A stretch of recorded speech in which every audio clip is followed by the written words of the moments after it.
সবাইকে নমস্কার। আজ আমরা দেখব গণিতের প্রয়োজনীয় সূত্রাবলী।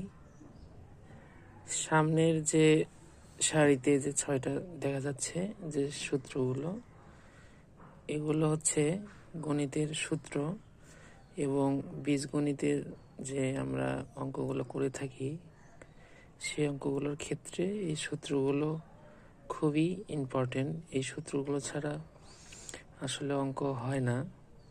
এজন্য এই সূত্রগুলো আমাদের বলা চলে মুখস্থ করতে হবে, যাকে বলে ঠোঁটস্থ।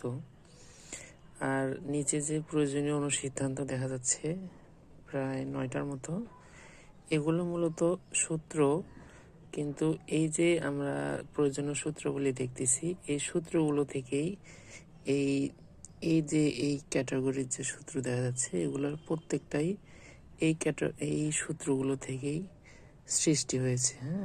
এই জন্য এগুলো অনুসিদ্ধান্ত, এগুলো থেকে এগুলোর হচ্ছে উৎপত্তি বলা চলে। তো আপনারা সবাই যারা 9-10-এর স্টুডেন্ট অথবা 8, এই সূত্রগুলো সবাই দেখে নেবেন এবং মুখস্থ করবেন।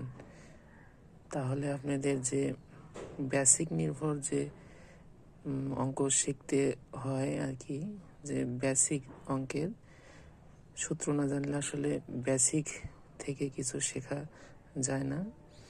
এই জন্য আপনাদের বেসিক যদি ভালো করতে চান তবে এই সূত্রগুলো সুন্দর করে মুখস্থ করবেন। সবাইকে নমস্কার, আশা করি পাশে থাকবেন।